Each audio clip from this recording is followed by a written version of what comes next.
I mean, people bow to me in the streets.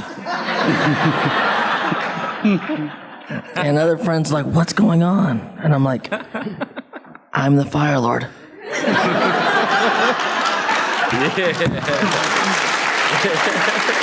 We're not worthy.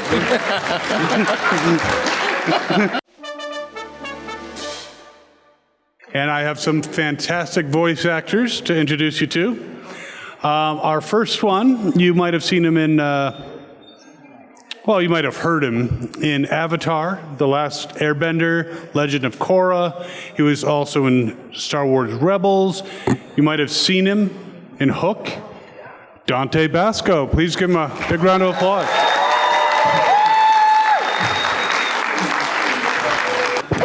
Our next guest is in the brand new Ultraman Rising. Has also been in Star Wars Resistance. Plus, you might have seen him on Hawaii Five-0, Days of Our Lives.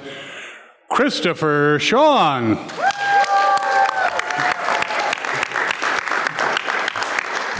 And last but certainly far from least, also was in Avatar, The Last Airbender, Legend of Korra, Blue-Eyed Samurai, Young Justice, G.I. Joe, and so many more. Keone Young.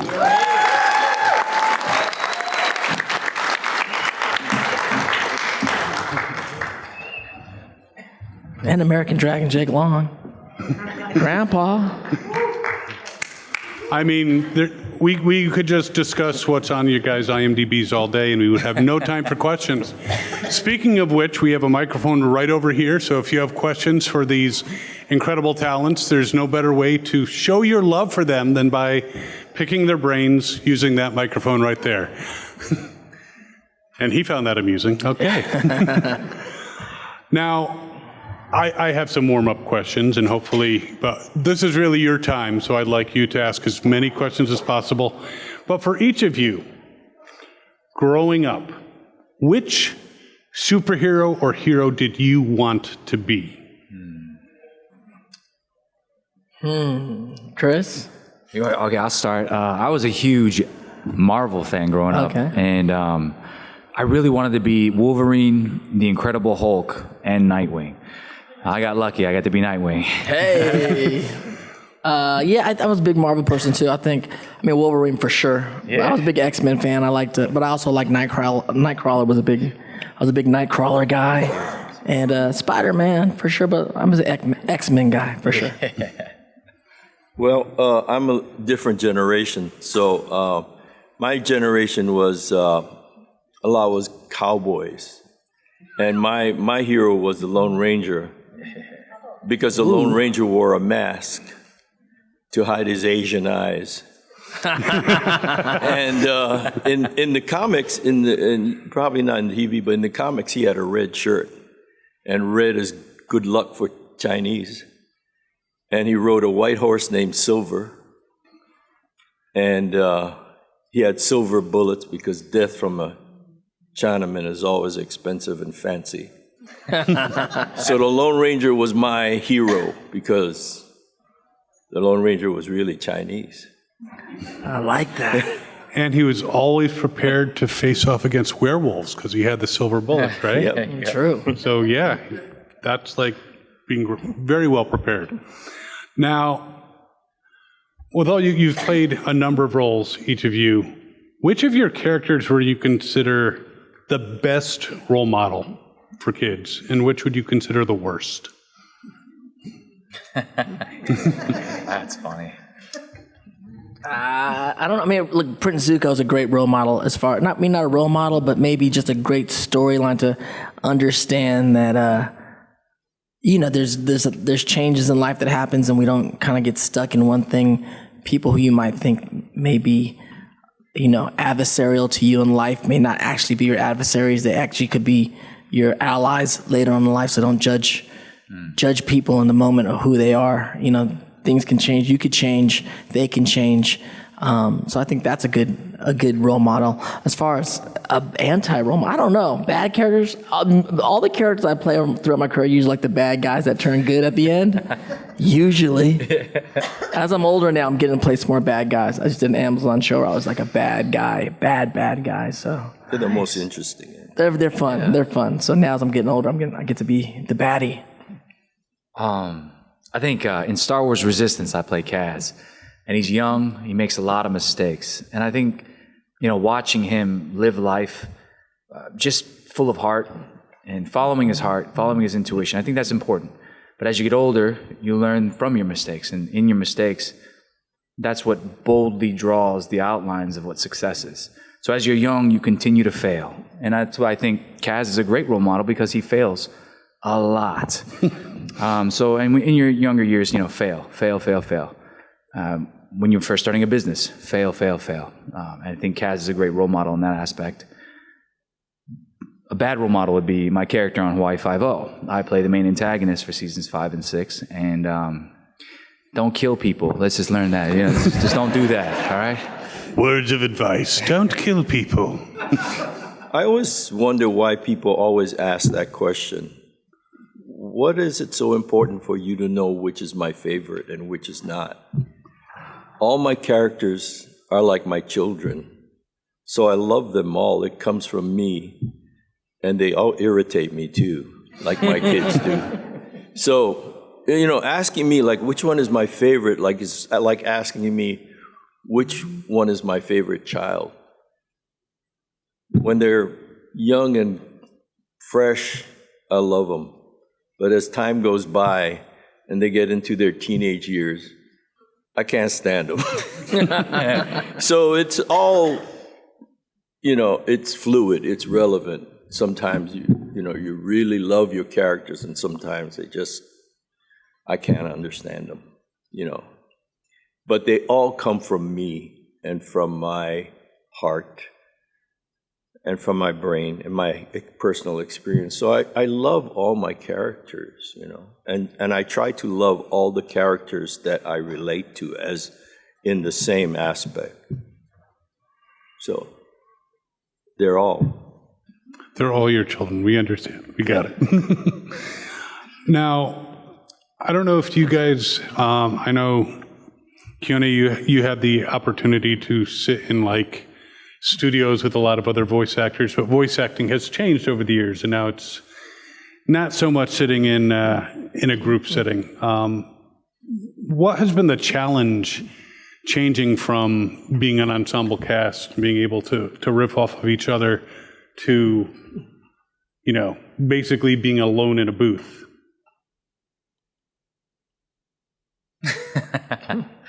You want to start directing questions? So Well, why don't we start with Keone? I'll start because, like I said, I started earlier, a long time ago, and everything then was not digital, it was analog. So everything was done on tape.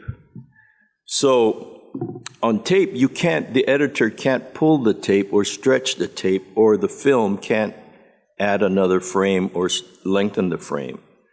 It's easier now. You can just talk, and then the editor and engineer can fit the voice within the picture.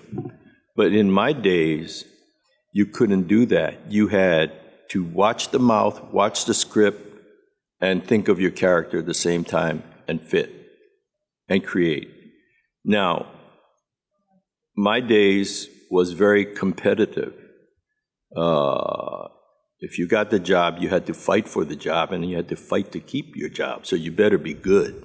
So craft was really important in those days. It's not, it's not just coming up with an interesting, everybody thinks, well, I want to be a voice actor, I have a good voice. That's just a small part of it. A big part of it is having the craft. Today, I find a lot of young actors do not have that craft. Because engineering... Excuse me, gentlemen. No, sorry. I'm talking now. Just give us a few moments so we can get... and I'll let you know, okay? Sit down. Thank you. And so anyway, as I was saying, so nowadays it's a little easier, but in my days too, story was really important because, we're coming out of that period of post-war, and people were like discovering new types of character, anti-hero and stuff like that. And story was very important from that period of time, because we'd come out of the war, we'd come out of depression, and people were thinking of modernizing social life. And so acting was really important relationships. Today, I think things are so fast and quick, and you have to be really facile, So in those days, we really took time to develop a storyline and a series. Like, we would just get 32 episodes, and we would do all 32. Nowadays, you might get 8.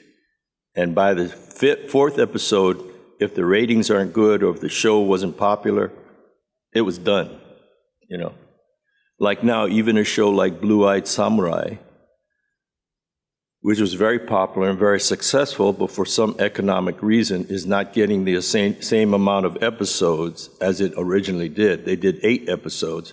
Now they're doing 6, So in my days, when I began, they took time to develop, and they would trust the audience to like a show or enjoy a show or relate to the show. Now it's like, bam, okay, Mandalorian works. Okay, well, let's try Ahsoka. Ahsoka, okay, let's try this. Let's try the Bad Batch. And so, I don't know. I question it, and I'm very fortunate that I'm at the ending of my career, and the young people have to face those issues. I don't know if I answered your question. Well, you're definitely telling us the differences between how the voice acting has changed over the years. Yeah. And you're totally correct, because it's all about instant gratification. They want it to be an instant hit, and if it's not, they're not willing to let it simmer in the collective consciousness. Yeah. Christopher, how has your journey been? Have things changed? My career has not been as illustrious as Keone's and/or as successful and beautiful as Dante's. Get out of here. Get out of here, Chris. I got lucky in my first voiceover role was the lead of Star Wars. Then I did Nightwing, and now I'm doing Ultraman. So it's not as pretty as these guys. But I think it's been fun. I've been enjoying it. And I'll be honest, I forgot the question, guys. The booth. Like, the more like we're doing stuff together, you're doing more stuff by yourself these days. What you doing? Yeah. You know what? I got lucky because in Ultraman we were doing singular, and the director's incredible. Man, he was in there, and he's like, I'm not going to give you a line read. I'm not going to tell you how to say the line, but I'll give you an idea. Imagine, your parents told you to take the trash out. You're like, I don't want to take the trash. Okay, I know how to do that. Okay, I'm going to do a line like this. And now he says, say it like you just saw your best friend. Bro. So we say bro a million different ways.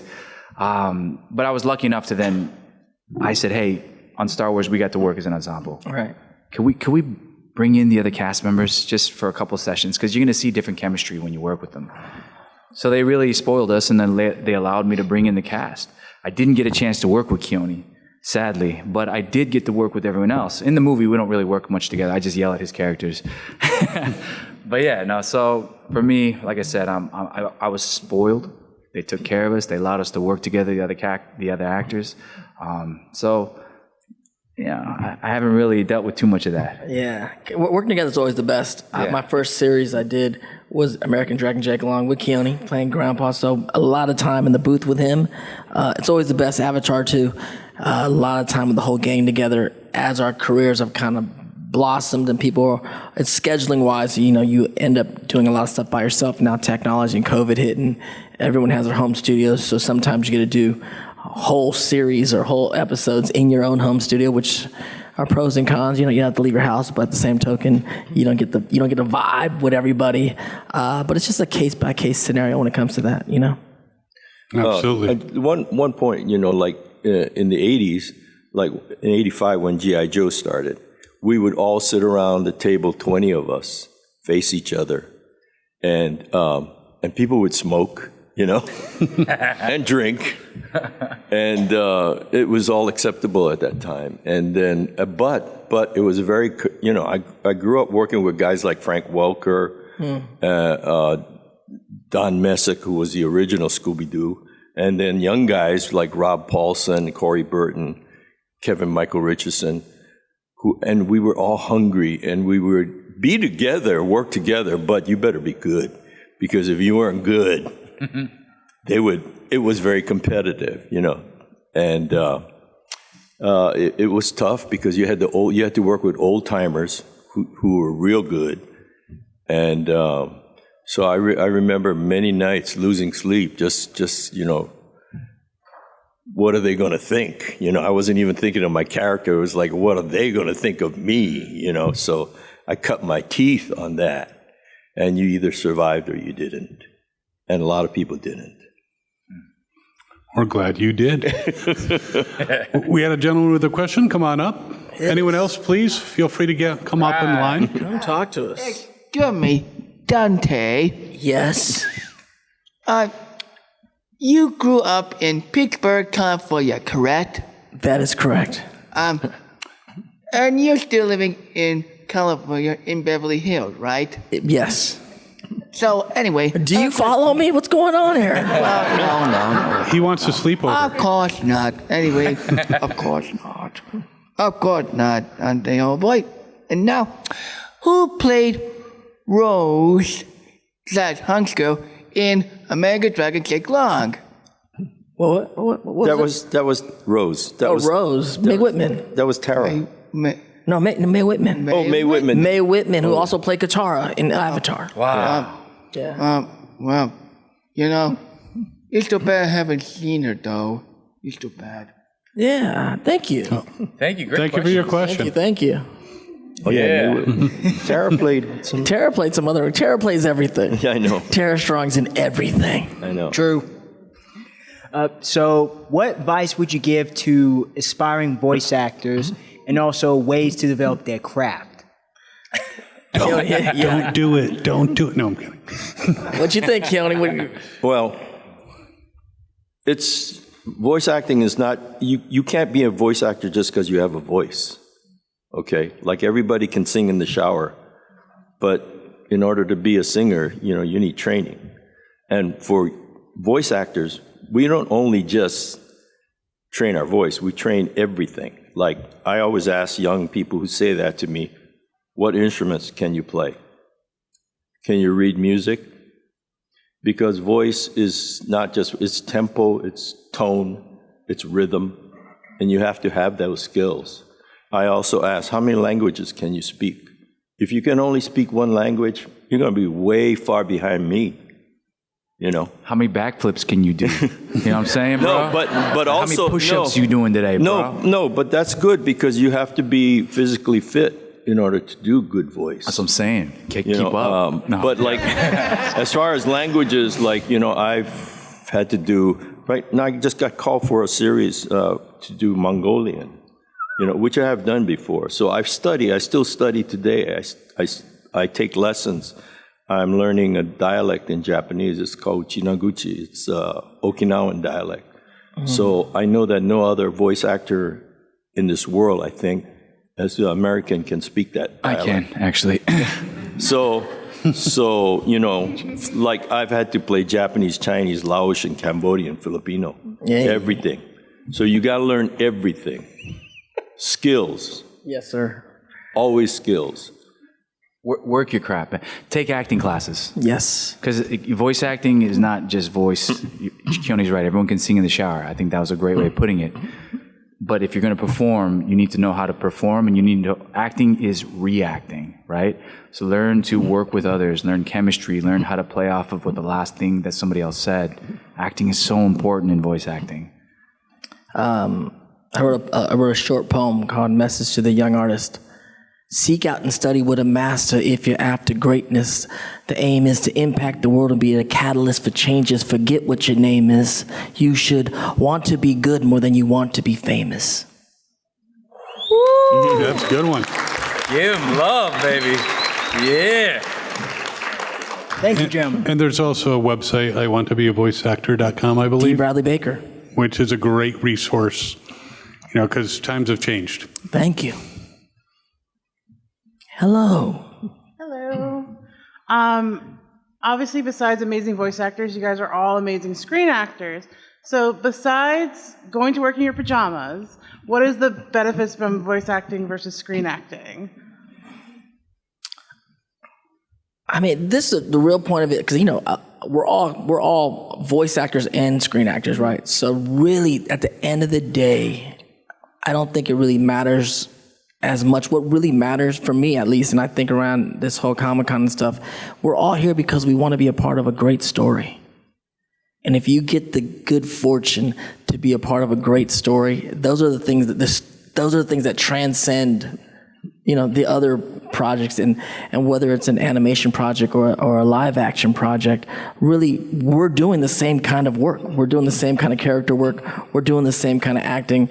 Good acting is good acting, whether you're doing it with your voice only or with your whole body for on screen. So, that's how I see it. I would say, though, that voice acting is one of the last bastions of where it is a respected art. And I hate to use that word because I don't consider myself an artist. I'm a performer. But it is directors, producers, and writers don't think they can replace a voice actor. Well, in acting on camera, everybody thinks they can do the part better than you. But when it comes to voice acting, nobody messes with the voice actor. They know it's only the voice actor that can reproduce that creation. So, a good voice actor, I would say, is respected for his craft. And that's why the top voice actors are really good human beings, because you not just respect their craft, you respect them as people. So, I think voice acting is a little different right now from film acting. I'll just go back to what Dante said. How many backflips can you do? How many push-ups can you? No, wait. I'm sorry. And please demonstrate right now. What? No. Honestly, yeah, I agree with him, man. It's not about your name. It's not about the fame. It's about being a part of a great project. Whether you're the lead, whether you're supporting, I just want to be a part of amazing stories that help people through trying times, because that's what storytelling is. It's sharing our experiences and helping others who haven't had those experiences understand how to get through their own traumas. And I just want to help the world in that way. So whether it's on camera, whether it's voice, I'm just proud to be a part of great stories. Thank you. Thank you. Hi, all. Hello. Thank you guys for coming to speak with us today. It's Daredevil. Oh, no, it's not. No, it's not. It's not, okay. Trying to avoid copyright infringement and all. I wanted to ask you guys on the panel, all of us as fans fall in love with the characters that you each portray in your various IPs. Wondering about the actors behind those characters. What was it like stepping into your first sound booth in your voice acting job? The nerves, the anticipation, whether it was ensemble or alone, sort of, what did that feel like? If you could recreate it for us. Can I start with this? Go, you start, please, Chris. All right, Please so start. I was so bad that my agent called me into his office and was like, "So Star Wars, they were asking if you'd be willing to take voiceover classes." I was like, yes, please. After you got the job already? I got the job. I'd already done 4 episodes. And they're like, Chris, we need to go back to class real quick. They were like, hey, would you be interested? Yeah, I'm interested. Like, yes, private tutoring, please. Because there's no shame in my game. I want to be the best. And if I don't know what I'm doing, then please help me, right? Let me learn so I can become one of the greats. I want to work my butt off, and I want to earn it. I want people like Keone to acknowledge me. I'll get there one day, Keone. My craft will get there one day. But it's important to me that, I acknowledge the fact that I sucked. But again, I'm not unwilling to put the work in, right? So I sucked. I was afraid. I took the classes, and somebody just gave me the permission. That's all I really needed. I was afraid. They gave me the confidence. They said, it's okay. Just go for it. You got the talent. Don't be afraid and do it. Because we always get in our own way in life, right? We are our own worst enemies, and that voice in your head that's speaking to you, it's like, don't do it, or don't, you know, you're always like, man, I wish I would have said something to that person, or you're going to remember the things that you didn't do your best at when you know you could have. So you might as well just get out of your own way and be the best you can be.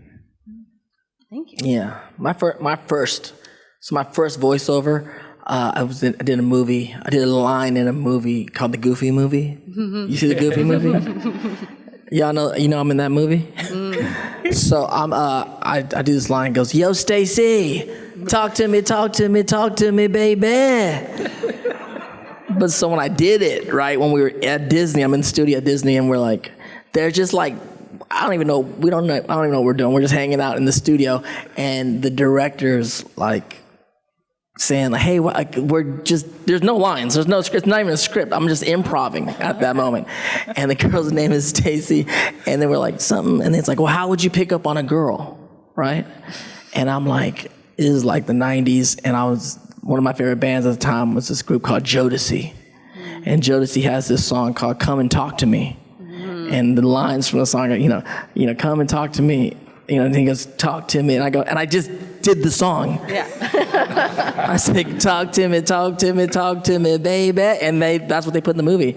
So a lot of people don't realize that me doing my first voiceover line was me imitating Jodeci. Thank you. Keone, you remember your first time in the booth? Well,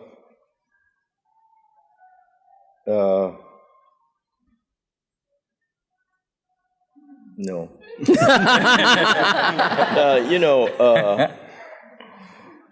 I come from, I was very lucky in a sense. I grew up in a time where they were making very serious movies and very, very fun movies. Like I worked for Billy Wilder. And Billy Wilder was a Jew from Austria. And these Jewish guys would write these funny movies, and there was no part in it for me. A lot of stuff, there was no part for me. But these Jewish guys would write movies they'd love to eat in a Chinese restaurant. And so they'd always have a scene where the lead woman and guy would meet in a Chinese restaurant. And so I started working in what you call Walla. I don't know what they call it today. They have a politically correct name for that. But Walla is like background sound. Like in this room, they would only record us talking, and you guys would not say anything. But then they would add your voices later in the studio. So that was Walla, because you had no dialogue. You would just be going wah, wah, wah, wah, wah. And so they called it Walla. So I would, every Chinese scene, I would get to do Walla in a Chinese restaurant and speak real Chinese and talk real Chinese. And so that's how I started. And in that situation, I would watch people like Cary Grant, Jack Lemmon act, and I would think, that's what I should be doing. So I really put my energies in doing all that. And I was really fortunate because, I grew up with a lot of really good, I remember Robin Williams used to do Walla when he was first starting. He would never shut up. He just kept talking. He would do your lines for you. But and Phil Hoffman, who was a genius, he could dub a whole movie by himself. And Frank Welker. So I was really fortunate to grow up in that world, to work on really great projects like Billy Wilder. And I would remember Billy Wilder telling me, Mr. Young, don't act. Just let it come from your body. I didn't know what that meant at that time, but it makes sense over time, So I was in a kind of laboratory of voice work. You know, it's very interesting in those days. I wish you guys could experience that because it was wonderful. The way you're talking about, you know, your experience with Billy Wilder now, I was wondering if you guys have moments like that with a director for any of your projects that feels special to you. I mean, I got a lot of them. yeah, so many. Well, most people come from animation, come from nowadays come from like CGI and like fantastic, you know, Marvel explosions and all that stuff. So they forget a lot about character. Well, in the old days, they thought more about character as opposed to, you know, effects. So it's really a struggle for me to work with people now who write for the effects as opposed to, and the sentimentality of those effects, as opposed to human relationship, you know. What drives a story? Huh? What drives a story rather What than drives the flash? the story? And, yeah. May I just say, Keone's been doing this for decades. Keone literally, he paved the path. He cut down the trees so that Asian Americans, diversity, can have the opportunity to perform and be on stages. Without Keone, I wouldn't be here. Without Dante, I wouldn't be here. I watched Dante as a kid. And Damn, Chris. I mean, when he was a kid, because I was watching him on TV, I was like, yo, I see someone who looks like me. Yeah. And he was the one who polished the road for people like myself, other Asian American talent, to be able to get on screen. Without these two gentlemen here, I wouldn't be here talking to you guys. So can we just give a round of applause to Keone and Dante, please? Real quick. Yeah. I want to ask questions, Keone, too. So, you know, Keone is my grandpa. I've known Keone for a long time, but Keone has that, like Chris said, Keone's been around for decades. I mean, I've been around for decades. Keone's been around for a lot of decades, more than me. And then, Keone, your roles will pop up when I'm watching stuff, right? So recently I was watching Private Benjamin. Oh, yeah. Private Benjamin, and I'm watching Private, like the original. We're talking like Goldie Hawn. I forget what year it was. 1909. It was a long time ago, and I love this. I'm loving the film. I'm enjoying it, and all of a sudden, my grandpa comes out. Keone's out. I'm like, Dallas Keone's up in here. Young Keone out here hitting on Private Benjamin. Do you remember that? Yep. Talk to me about that. That was crazy. Well, Goldie was a big star, you know. Oh yeah. So I mean, it was a lot of fun. But you know, the thing I want to say is like, talking about us, you know, it's really tough. It's really tough because when you're dealing in our world, you have to have a certain amount of confidence in your work. And it's really tough when you're a person of color to have that confidence. When I did Deadwood on HBO, there was 20 actors, 20 people who were like creative, 20 people who were crafts, like props, in the room on our first meeting. I was the only person of color. Dang. Yeah. The only other person of color was across the room, and he was the janitor. Yeah. And it's tough. It's tough, baby. You better be tough. You better come with it. You know, so all of us have experienced that. Yeah. You know, so it's really tough. So you have to have that modicum of confidence. So like being with Goldie and having a scene with her. Yeah. You got to come with it. You killed it. You got to come. You got to be. You got to have the skills, but you got to have the heart. And, you know, I guess we want to do, you know, I had a choice when I was a kid. You know, I could have worked for the state and worked for 25 years and got a pension and security. But I wanted something else. And if you want that something else so bad, you will develop that confidence to continual struggle. So all of us have been through that. No matter, I've been first, he's been last, so what? I mean, we all have that in that situation where we have to, you know, fight a battle, you know, and you know, that's why you guys like Superman and Batman, because that's our story, you know, being like with Goldie Hawn and being like with all those people. Yeah, I had to be bad, you know, I had to be tough. You're good. So like us all, though, I mean, like us all, we all have to be tough. Working with Star Wars. Unless it's a gold medal performance in the Olympics, you're not getting a role. Right. And again, without Dante's swag and confidence, Chris is gassing me up right now, That's what I'm dang it. saying, man. Chris Without is these buttering guys, I me up, wouldn't about to be cook here. me for dinner, dang it. No, but like in Star Wars, when you're working on Star Wars, you better come with it. You better come with it.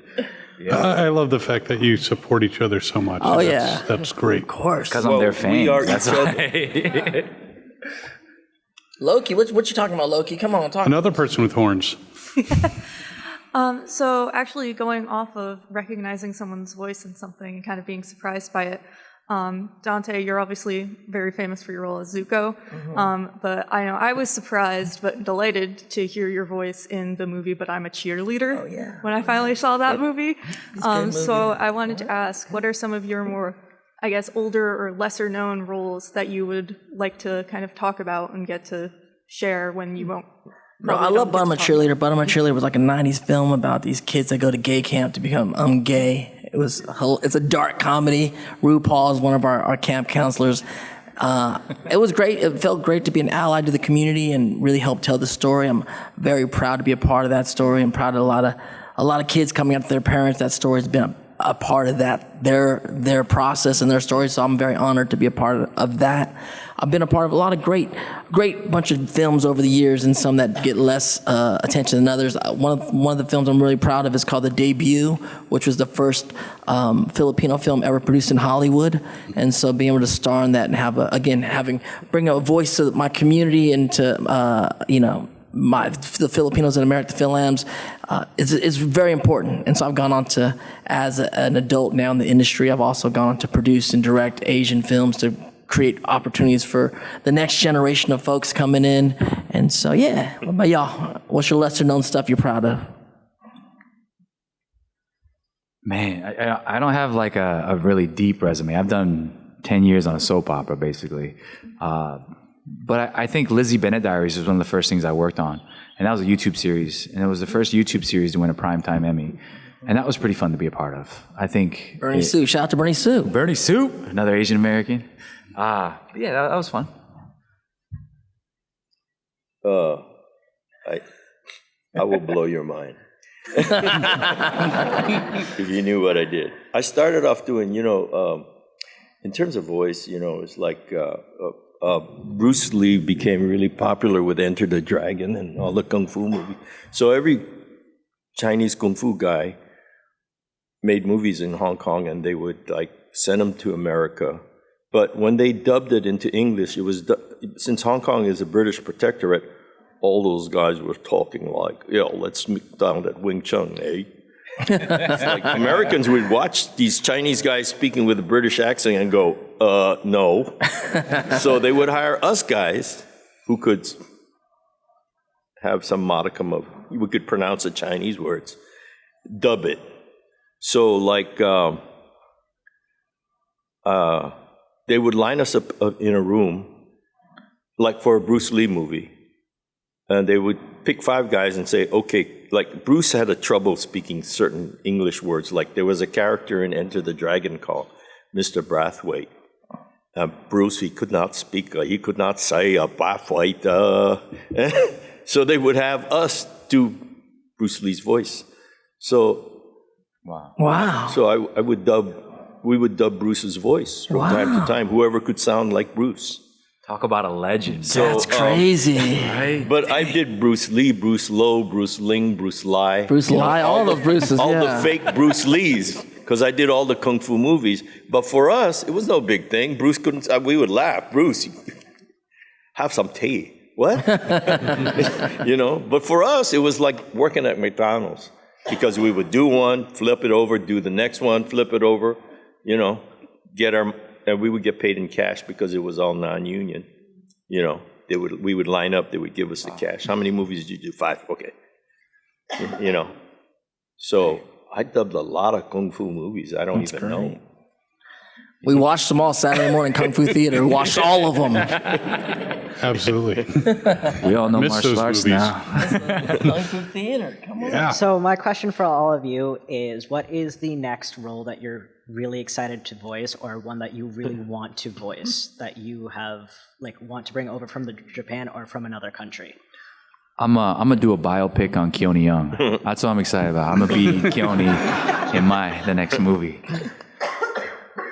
Never know, Snacks. There's some things that are in the can you can't really talk about, but there's some kind of cool surprise on certain things we've done, but we don't know. We'll see what's happening. Always auditioning for new things, so we'll see what comes along. And don't forget his podcast. Oh, my podcast is always great. Braving the Elements, me and Janet Varney, we talk about all the Avatar stuff, so constantly working on things. I think I just did like a show that you put together.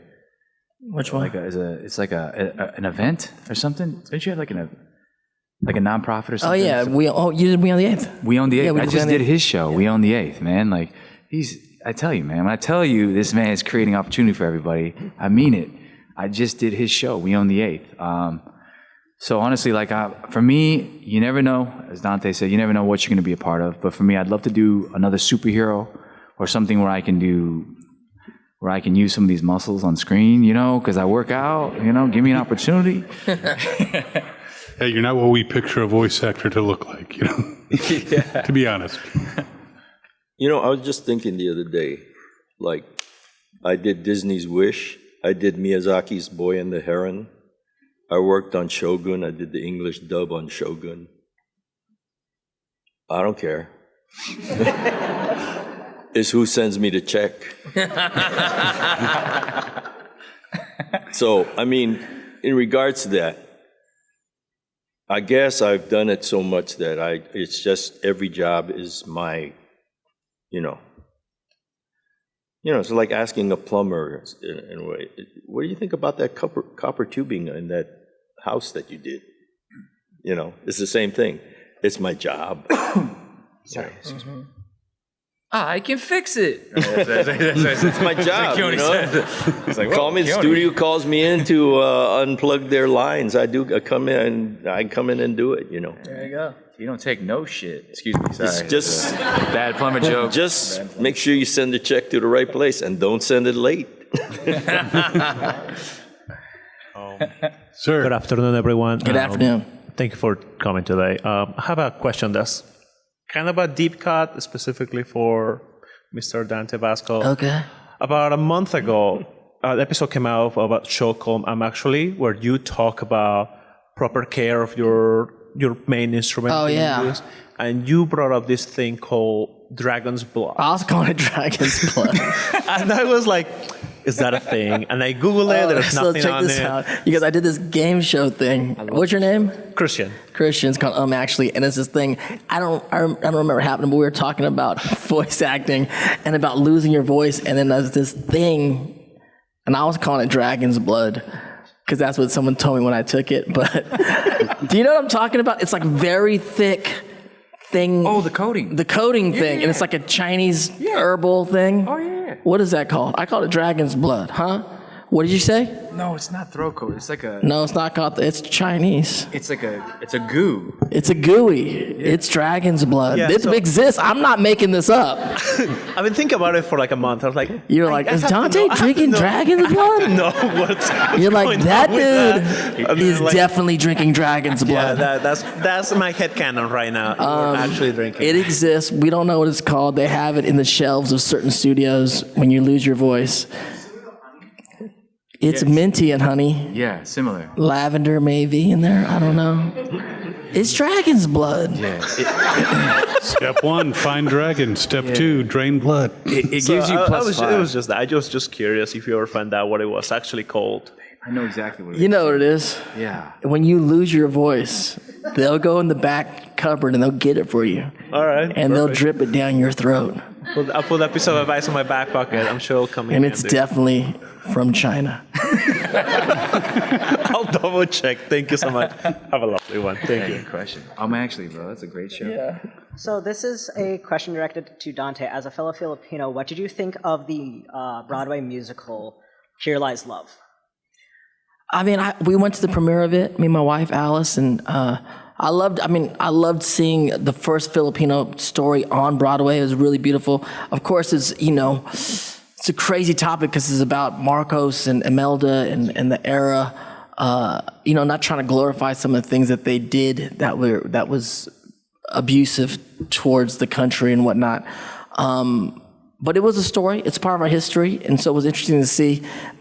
More so, it was very emotional to see us as Filipinos on the world stage, and also being seen. When Imelda's telling the story of Imelda, and you're seeing her at Studio 54 in the world, hanging out with all these movie stars, and understanding that, you don't really see us Filipinos, a lot of different ethnics in the zeitgeist of what happens in the history of the world. So to see your people, right or wrong, things that they're doing right or wrong in the history of pop culture and in the history of what's going on in the world is very emotional to go, oh, we did exist. We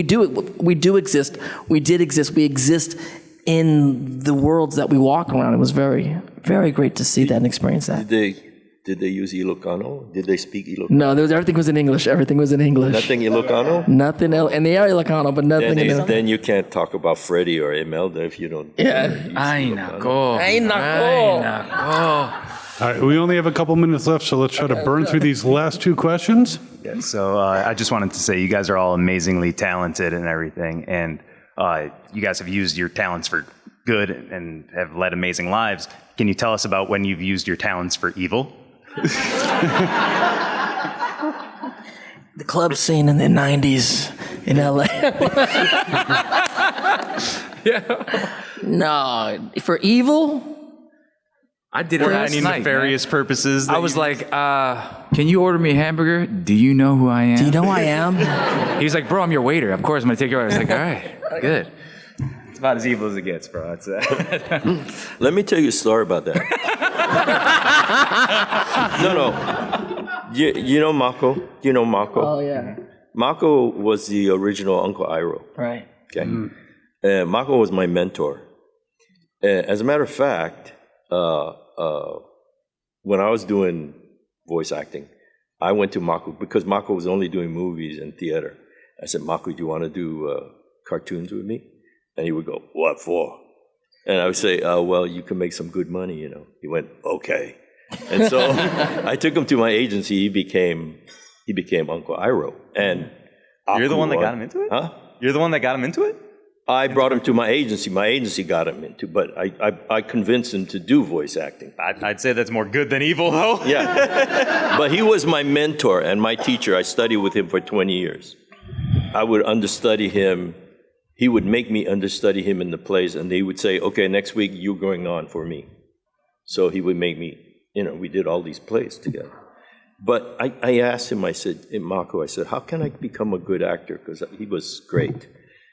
And he'd say to me, well, in order to become a good actor, first you have to become a good person. I did not understand what that meant. I said, there's a lot of good actors who are really crappy people. But he said that, and he, like Yoda, he didn't give me no answer. He just said, in order to be a good actor, you have to be a good person. And I found out that, being evil is kind of cool, but being a good person gives you much more options, much more ability to choose. And acting is a collective art form. It's not like painting or sculpting. You got to work with other people.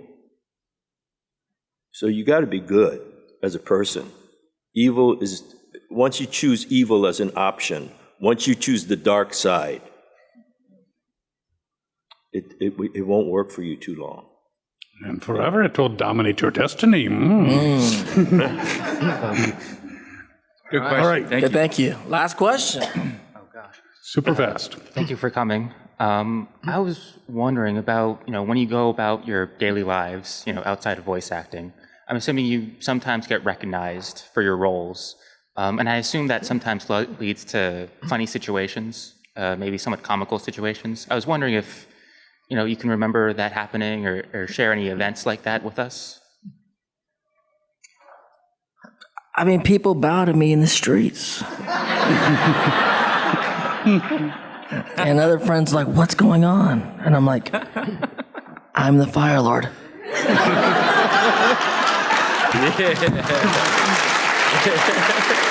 We're not worthy.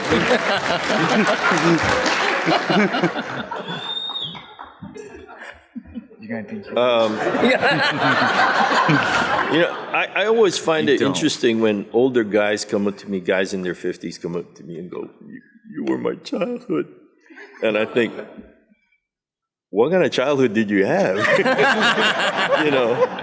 But, I guess each generation, something is relevant to them, that really is meaningful to them. And for me, it was just my job, So it's like very curious that a lot of people will come up to me and go, "Oh God, you changed my life," and I'm like, "Man, your life must have been pretty tough to have that change your life, So it's interesting, about human nature in that regards, about what we do, because we're still trying to figure it out. No matter how much we've started or the lead in something so important, we're still trying to work at trying to be good and trying to be better and trying to, fulfill the requirements of the script, And it's a tough process. So when people recognize us for that work, I question, do they really understand the process behind it?